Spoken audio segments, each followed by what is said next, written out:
Hello Civ fans. We're back with another update for Civilization 6.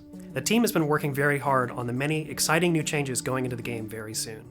As always, thank you for the valuable feedback you provide on the Civilization Twitter and Facebook pages, as well as on Civ Fanatics and Reddit. We don't always get the chance to talk to you directly, but we're always listening to what you have to say. Now let's go over some of the changes heading to Gathering Storm. What you build will make or break your civilization. Because this part of the game is so important to your success, a significant portion of this update's overall balance pass focuses on production. First up, we've provided more diverse ways for you to earn production. We've increased the output of quarries, pastures, and lumber mills throughout the game so that they have similar output to mines. And once you've discovered mercantilism, you can build lumber mills on rainforest tiles. We've also rebalanced buildings so that even if they come in the late game, they will justify the production investment. We're decreasing costs of late game buildings by about 20%. Citizens working on district tiles, like the campus, now increase in effectiveness with late game buildings. We're buffing the effects of many mid and late game buildings like the food market, which provides 4 food, or 6 when it has 1 power. There's a new power lens to help you keep track of the power sources all across your civilization, including the ranges of your power plants. With our focus on production, we also wanted to revisit a few Civ bonuses. England's Workshop of the World now helps powered buildings generate an additional 4 yield, and their iron and coal mines will extract an extra 2 resources each turn. Additionally, they get 20% production towards industrial zone buildings, and their harbor buildings increase strategic resource stockpiles by 10. Wilfrid Laurier's bonus, The Last Best West, now synergizes with lumber mills, which give an extra production, and camps, which give an extra food. Finally, we wanted to revisit the pacing of techs and civics so that you can make better use of their unlocks. Our production rebalance should help with this, but we've also slightly increased the cost of techs and civics from the medieval to the atomic eras by about 10%. We're also adding apprenticeship as a requirement for stirrups, and replaceable parts as a requirement for chemistry. We hope these new tweaks to production encourage you to try out new strategies, civs, and city buildouts.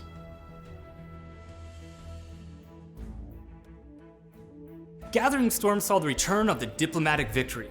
Since its launch, we've received some great feedback that it was coming into play too late. To help with this, we've made changes to diversify where you can earn victory points, how early and often players earn them, and how many points are required for victory. For starters, we've introduced more sources of victory points, while increasing the number of points required for a victory. Most of these new points will come from normal sessions of World Congress. Now, when a resolution passes, every player who voted for the winning target option combo will receive 1 point. This means you'll need to spend favor more evenly throughout the game or look for chances to vote alongside other players. New UI elements will let you know what option and target are likely to pass. Points have also been added to all the scored competitions, including a new one, the military aid request, which another player can call when they're being bullied by a warmonger. Like the normal aid request, players who join in will send gold to the target player in a competition to claim favor and victory point rewards. To give World Congress a bit more variety, we've also added in 3 new resolutions. Espionage Pact. All spies function 2 levels higher for the target operation, or the target operation becomes unavailable. Military Advisory. A target unit promotion class gains +5 combat strength or loses 5 combat strength. Public Relations. Target player and all players who interact with them get double or half grievances. This should lead to a diplomatic victory that ends up feeling more diplomatic. Tightening up our established mechanics in each update is incredibly important to the team, but we also want to make sure we're offering new ways to enhance your personal strategies. A number of systems are being updated with new or rebalanced choices. Starting with dedications, we've added Otamatone Warfare, which focuses on everyone's favorite giant death robot in the late game. During a golden age, it instantly gives you a giant death robot unit. It also grants 3 uranium per turn, and your uranium mines will accumulate 1 more resource each turn. During a normal and dark age, it grants +1 era score for each non-barbarian unit killed with a giant death robot. There are 4 new Dark Age policies available in the late game. Flower Power, which boosts your rock band tourism with civs you're at peace with, but also increases the cost of other units. Cyber Warfare, which grants +10 combat strength against units from the information in future eras, but grievances against you do not decay. Automated Workforce gives your cities plus 20% production towards city projects, but -1 amenity and -5 loyalty per turn. Disinformation Campaign grants 3 favor per turn for each broadcast center, but -10% science and culture in all cities. If you're having trouble keeping track of all those unit bonuses, we've added a Unit Abilities tooltip. Here you can see the many smaller bonuses that a unit has outside of their normal promotions.